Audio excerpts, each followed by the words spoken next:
Well, welcome to Your Schools on Community 7 Television. I'm Shoots Veis, and I'm your host. Each month we look at a different aspect of what's going on in Billings Public Schools. This week I'm very excited. We have Kerry Gruizenga with us. Kerry's a high school math teacher. Kerry, thanks for coming down to visit with us. Absolutely. All right. So we're going to talk a little bit about teaching and all that kind of good, fun stuff. Before we do that, let's talk a little bit about you, a little bit of history. Did you grow up in the area? Did you come to the area? Tell us about that. I grew up in Bismarck. Okay. I went to college at the Jamestown College, now University of Jamestown. And then I moved here after college for a job at First Presbyterian Church, where I was their youth pastor for 16 years. And then I moved into the Billings Public Schools and have always taught at Skyview. That was my first job in the school district, and I've taught there ever since. All right. And kind of, you said you had a job at a church, but was education part of that? Was education something that you were kind of always interested in doing? Talk to us a little bit about that. My initial degrees, I guess, are in education. I have a math degree with a teaching emphasis. I have an elementary degree that is teaching K-8, and so I've always had that. And then when I worked at the church, I mainly was, of course, in educating children there. Yeah. And so I got to write curriculum and did some publishing and a lot of different things during that time. All right. And kind of what prompted you then to move over and to want to get into being a high school math teacher? Oh, I think it just was the schedule. My husband's schedule and my schedule were so different. And so it was nice to actually have nights off together and to be able to do some things together. I wasn't gone every single week of the summer. I wasn't gone for long periods of time. Yeah. And so talk to us a little bit about what you're doing up at Skyview. What classes are you teaching? How many kids do you have in during it? What does that all look like? Well, this past year and this year, I've just taught Algebra 1 to freshmen, essentially. I usually have classes of 24 to 30 in that, and then I teach AP Statistics. And I'm the only person who's ever taught AP Statistics at Skyview, which is a little weird. And those classes can vary. It depends on how many kids sign up that year. So they're up to, sometimes there are 30, sometimes there's 3 classes, sometimes there's 1, it just depends. And then I also just started teaching college trig and college algebra, so our dual credit at Skyview. Okay. So let's break that down a little bit. I want to start here by saying, okay, if I'm a high school student in Montana and I go to Skyview or any other high school in Montana, what math classes do I need to get done so that I can graduate? Well, everybody takes different math classes depending on where they start when they get to high school, right? So you have to have 2 years of math to graduate, but in order to probably be like college ready or even some trade ready, depending on what it is, you probably want to get through Algebra 2. So most students start at Algebra 1, then take geometry, and then take Algebra 2. But we, of course, have students who start in pre-algebra, and we also have students who will come to high school with 2 years of high school math already done. And so they're starting at Algebra 2 and working their way through all of calculus by the time they get done. Right. Talk to us a little bit about the AP Statistics class. Is this going to be mostly the seniors that are in there? And if they do well and pass the test, what does that mean for them? So AP Statistics is just an AP class, obviously, and basically students take it, either their junior or senior year, depending on where they are with math. We expect them to be through Algebra 2 before they take it, so whatever that means for them. I think people can be successful in that class even if they haven't taken a lot of math. As long as you've gotten through Algebra 2, you can be successful if you want to work hard. If you pass the AP test with a 3 or higher, most schools give you credit for 1 semester of college statistics. Okay. And then talk to us about the dual credit classes. What are those classes? How are you teaching them? Where does the credit come from? Well, it's new to me. This is my first year teaching them, so I'm not sure I have all the answers, but I know that the credit comes from MSUB. We do it in conjunction with them, which has been amazing. They're really supportive and fantastic. The classes I'm teaching are college algebra, which is probably the most taken college class for math for people, and then college trig, which is a far more specialty class. There aren't a lot of people who need college trig. And they just take them. You can take 2 college classes during your high school career that MSUB and the school district together pay for, and so it's a great way to get some credits and get going. Sure. Now, is there if it's going to be dual credit, does that mean that MSUB gets to say, well, here's kind of the things you need to cover? Absolutely. Or is that something that you get to decide on? Or how is the structure of what you cover during that semester, how is that laid out? So my syllabus is laid out by them. I can make some tweaks to it. And then we use the same curriculum that they do, so the book is the same and those kind of things, because we want to make sure that what we're teaching is also up to the level that they're teaching, and vice versa, I guess. And there, you know, I know in an AP class there's a test at the end of it. Is that the same in a dual credit class, or they just need to meet your requirements for passing the class and they get credit for it? So I think it's meet my requirements, but my requirements have to be pretty similar to the college requirements. Yeah. It's taught like every other class. There are tests along the way. They're probably worth more than many high schoolers are used to their tests being worth. And then there's a final at the end. Okay. So. All right. So let's talk a little bit about the beginning of the year. When you get those first students that come through the door, how are you assessing where they're at, if they should be in your class or shouldn't be in it? How are you assessing where those students are when the school year begins? It's an excellent question. We've done it all kinds of different ways. My favorite way is just to get doing some math. I have whiteboards all around the corner, or every wall of my room. Yeah. And so we get up, we do some math at the boards, just throw out problems that might not be specifically centered on the curriculum that we're learning, but that require some number sense, some ways for them to think through, and just kind of see who's where and how do we get there. Algebra 1 is an interesting class because much of the first semester content has already been taught in pre-algebra. So in a lot of ways, it's a really good first class for students to take when they are at Skyview for the first time in high school, because we can go back and pick up some of the things they may have missed, or we can accelerate along the way because they already have a lot of skills. Are you finding that you've got a pretty broad spectrum coming into your classroom, or is everybody kind of at the same place? No, it's a huge spectrum. Last semester I had somebody in the 15th percentile and the 90th percentile. And so it's just really one of those things where you meet kids where they are. You say, okay, so what supports and helps do you need? How do I guess one of my favorite phrases is, how do I lend you some confidence to become an amazing mathematician? Because I really do believe that there isn't a student who can't do math at the level we teach it. Sure. Yeah, of course, there are going to be people who struggle with, you know, Calc 3, differential equations, the stuff in calculus that you have to do when you're an engineer. But I think when in high school math, everyone, if they want to and they have the supports, can absolutely be successful. And so then as you have that student who's at the 15% and you have that student who's at the 90%, over the course of the year, where are you checking in? How are you seeing how their progress is coming? So of course we test like every other thing along the way, but I think the biggest thing for me is trying to make sure that we're supporting that bottom level kid, but that we're also pushing the ones at the top, because I think they can get left out of a regular ed class. We worry so much about making sure these kids get pulled up, and we should. Like, that's important, but we also need to be thinking, how do we make sure that these kids have enough challenge, that math is still fun for them and that they're still loving to learn? Sure, yeah.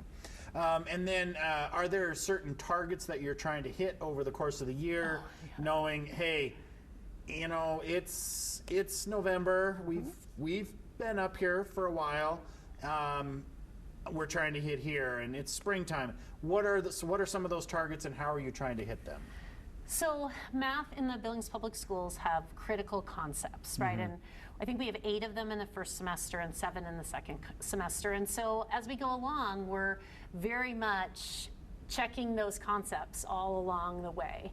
And I do a thing we call objective grading. It's sort of standards-based grading, except that we just set a bunch of objectives. And so every time I give a test, you have maybe 3 scores on that test, which will be based on each of the objectives. So it's really easy for me and you and your parents to go back and say, okay, we need to work on this one thing it's not that you don't know anything about, say, lines. It's that you don't understand how to change it from this form to this form, or you're not getting graphing quite yet, and so it makes it a lot easier to look at a student and specialize what they need to go back and review versus the 65% that a student would get when we were in school on a test, and you'd be like, well, okay, did I not know any of it, or was there just bits and pieces? Yeah, absolutely. For those students that are maybe struggling along the way, are there additional resources that are available to them and you can send them out to, or what's available to them maybe over and above that, hey, we're working hard in class, but we need a little bit more help? Yeah. We've had a lot of different things over the years. This year it was a little different just because of who could be with whom. Yeah. But often there's a math lab in Skyview. Sometimes we have tutoring with various organizations. Our National Honor Society had a tutoring center last year and this year. And of course there's time before and after school when they can come in and talk to any math teacher, which is one of the things about working in a department where it's not just you, that there are lots of people who can help. And sometimes it's somebody that you might like better than your own teacher, I'm guessing. Yeah, that's probably true. And then as we get to the close of the year, how are you doing assessment on, okay, we started here, we needed to get here, maybe we're here, maybe we're not here. How are you doing assessment on that? So we, as a district, I said, have critical concepts, but we also have some assessments that we take, that the entire district takes, that are written specifically to judge that piece. Sure. They're hard because 14-year-olds aren't used to outputting a lot of information, in a whole bunch of different things, and we set it up. I think sometimes we set kids up to not do well on those because we're so specific about, like, we're going to test on this, and then there's a test over this chapter, and then there's a test over this chapter, where it's a little bit more difficult then to take a test over everything. But we look at that, but we also do a lot of review along the way, like, let's go back and touch this, let's make sure you can graph a line, let's make sure you can whatever that is. And then if they're struggling or whatnot, how is that going to manifest that when they get into geometry or algebra 2, or what are those next teachers? I'm sure it's a bit incumbent upon you as their first blush at math coming into high school. If I'm going to set them up for success, then they need to be here when we get done. Absolutely. I think one of the great things, at least for me looking at middle school grades, like, where do I have to fill gaps, is the teachers who do grade with objectives. Because I can go back and say, a kid will be like, oh, I've never seen this. And I'm like, no. You knew how to do this last year, so let's pick this up. Or, oh, you really have not. Like, you really didn't. And hopefully that's a gift to our future teachers along the way. But it takes time to look there. So our real mission, is just to make sure that they walk out with, these are the things that are going to make you successful, and then here's the other stuff. Sure, absolutely.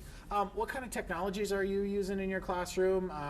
Give us some examples and how you apply them to your Algebra 1 and maybe to your statistics and some of your dual credit as well. Okay. In our high school, of course, we're super fortunate because of the technology levy. And so I have a computer lab in my room, and we use it almost every day. There are some amazing things out for teaching math. One of them is called Desmos, and my students will laugh when they hear me say that because they just think I'm crazy about Desmos, which I am, which allows you to set up all kinds of activities online, and say over the quarantine, Desmos actually has a feature where I can communicate with students who are working on that assignment live, and it also can self-check. There's a ton of features about that. We use some other things, Delta Math, like apps and that kind of thing on the computer. Of course, TI-84 is, as antiquated as it can be, but we still use those a lot. They're very useful, especially in statistics. I remember taking statistics and having to calculate standard deviations by hand and just wanting to lose it, right? That's the worst thing ever. So it makes things very much more efficient. Sure. And depending on what it is, it's really user-friendly or maybe not so user-friendly. Right. And so their familiarity is very varied. Have you noticed that for some of your students, maybe especially some that struggle, that you know, using some of that computer technology, are they used to doing things like that because they're used to playing video games or playing on their phone? Have you noticed that been helpful, or that connection really isn't being made? I think sometimes it is. The problem is that games are done purely for entertainment, right? And they can do it when they want, and they're very high paced and that kind of thing. Most of this is not that, you know, and so and it requires more depth of thought. Yeah. And so I think it's helpful, but at the same time, Right. you know, students are so used to technology. They pull their phones out, use calculators, pull their whatever. Yeah. Are you using like sets of Chromebooks in the classroom to do graphing and that kind of stuff as well? Yep. Are there websites that you're using? You know, hey everybody, let's go put this on and let's watch it graph this stuff for us. Yeah, absolutely. There are lots of apps out that do those kinds of things. Desmos has that feature Sure. also, Delta Math. There's just a lot of places where students can practice or experience or simulate or, Sure. yeah. I know over the course of the last year, it's probably not been the easiest time to be a teacher, but and I promise we'll ask the other side of this question in just a minute, but maybe what have been some of the most challenging things as a teacher during the course of the pandemic? What are some of the things that have been frustrating or challenging? What are some of those things that have been hard over the last year during the pandemic to be a teacher? Well, during the quarantine pandemic, I wished so much that I had trained my students to be better at using technology. You know, in the way that, like, if we're in a classroom, I just say, okay, open this, do that, you know, and there's explanation, whereas when they had to do it on their own and look for it on their own and hunt for things, that was really different. So when we got back to school in the fall, I was really, really intentional about training students, like, here's where you look in Google Classroom, here's where this happens, here's how you turn this in, here's how, just the same way you would training them as to where they can sharpen their pencil or how they go to the restroom, or it was just a part of that training. We talked a lot about, like, what supports do you need? How can I be a better teacher for you? How do we set this up so if we ever end up not being together, you can still learn? So I think that was a challenge. I wished I had been better. I hated not having student contact. Yeah. Like, even just Zooming with kids, I would practically be in tears because I'd be so excited to see someone or those kind of things. So that was really hard, because really the reason I teach has to do with relationships. Yeah. And it was a hard time to build those. This past year, I think the hardest thing for me just has been the number of changes we've had to make happen. Yep. So the other side of that coin, what have you found to be maybe some of the most rewarding aspects of teaching during the pandemic? What has gone better than you expected, or what has been more rewarding than you, I guess, ever expected it to be? I think the biggest thing for me this year, I loved block schedule. I know other people didn't, but it was my jam. Yeah. I didn't love having students every other week, but I adored having more time to just jump into the math and to do more activities and to just be able to be together. I really felt grateful to be in person, quite honestly, every day. And so it was just, I don't know, maybe I needed an attitude adjustment by being, locked in my house. Yeah. But it was really great to be back with kids and be able to just be together. Sure.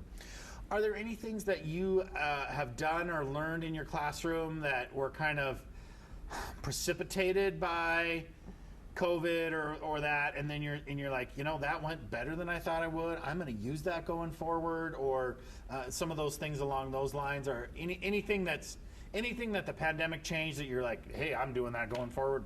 Pandemic, no pandemic, I'm doing this going forward. Yeah, all of the Google Classroom stuff, just making sure that things are there every day and that we just have such good access. Like, when students aren't there, they know where to look, and that just put it together so much more clearly for me. Yeah. What is one thing you wish that students understood about learning math as they walk into that classroom? What do you wish they understood? I think topic-wise, I wish students had better number sense, like just an idea of what numbers were and how they combined, and that was an interesting thing to them and that they'd spent more time on that. But I think in general, I just wish students understood that they can learn. Like, there isn't a student who can't. And I think that's really a hard idea to get across, especially to kids who have not faced a lot of success in their, especially math careers. Yeah. And to just say, you can do this. Sure. What is one thing you wish parents understood about their teenage learners? Well, one of my favorite things to say to parents is tell them a little story. So when you first start driving, right, and you get in the car and your mom's like, hey, let's go to the high school. And you think, I don't think I know how to get to the high school. I've never driven there before. And so really the key is we need to let students drive. If parents are doing all the work, if teachers are doing all the work, if I'm answering every question and making all those things happen, students aren't driving their own car. Yeah. They're not making the math decisions. They're not learning math. Yeah. They're just copying what I'm telling them. And that's so hard for parents and for most people who wanted to be teachers. Yeah. Because we all are like helpers. We want things to be right, and we want to, oh, of course I'll answer your question. And that's not always the best way to go. Sure. I know you have been, over the years, very involved in lots of different extracurricular activities up at Skyview. Tell us a little bit about some of the extracurricular activities that you have been involved with over time. Well, so I've done National Honor Society in 2 different gigs, and I'm doing them again. I am the advisor for our Platinum program, which we were the last of the high schools to put that together, and I just thought that was so important that it was worth my time. For 7 years, I coached speech and debate, which I just think is the thing everyone should do in high school. I don't care who you are, because I think it has so many real-life skills and so many ways that just manifest themselves through all kinds of different places and different activities. So what is National Honor Society? Well, the National Honor Society is an organization that was started a long time ago, 100 years this year, in fact, that was meant to celebrate academia. So celebrate academic achievement. There seemed to be a lot of sports and a lot of those kind of things for other people. And this principle said we need a way to celebrate student leadership and academics. And so at least our National Honor Society, you have to have a minimum GPA, you have to do a certain amount of service, you are selected to be a part of it. And it's a pretty amazing group of students. And what do you think the students take out of these extracurricular activities? Oh, What is adding to their high school experience by being involved in these extracurricular activities? I think it's just belonging. I think it's that you have a place that's yours, a place that you fit, a place that values your gifts and your abilities, a place that nurtures you into being somebody that you never dreamed you could be. Gaze into your crystal ball a little bit for me. That's the best illustration yet. What do you see coming in math education? What's out there? What's coming down the line 3 to 5 years? How is your classroom going to be different 3 years from now than it is today? Well, I think so much that classrooms are going to continue to be collaborative, because I really think that this generation of students is far more collaborative than they are competitive. And so the more we can use that in terms of problem solving and working together and fighting things out, the more we'll be able to reach students in just a deeper way, in a way that really impacts who they are and hopefully creates lifelong learners, not just I learned it for the test learners. Is there things that you can do? I mean, and at some point, you know, you're kind of like, well, math is math, right? Numbers are numbers. They don't change. They haven't changed for thousands of years. Are there things that you are trying to continually do to make that new learner still feel like, hey, this is new, this is exciting, and how are you incorporating that into your classroom? My classroom has really changed a lot over the last, 14 years, I guess. But one of the cool things that I do that I couldn't necessarily do as much this last year just because of social distancing just has to do with a ton more group work, and it's not group work like you and I knew where you did all the work and other people sat there. Yeah. It's group work where every day you get a random card, you come in, you sit with new students every day, so if you hate your group, it's going to be different tomorrow. It's group work where everybody has something to contribute. There are ways to fight things out, and solutions can be different. Like the end solution is the same, right? But the ways we get there are so different. And that's such a learning place for me because, I don't know, when I grew up, the teacher showed you how to do it, you did it 20 times, and that was the way you did it every time. Whether you understood that method or not, that's what you did. And that was great for memorizing, and I think it creates great people who know how to do mathematics practice-wise, but I'm not sure it creates amazing problem solvers. All right. Well, Kerry, thanks so much for coming down and visiting with us. We really appreciate you coming on the show, talking to us about math education and what you're doing. Thank you for all you did. I know this wasn't the easiest year to be in school, but I'm sure your students appreciated it, and I know their parents did. So thank you for all you do for math education and for Billings Public Schools. Absolutely. Thank you. You bet.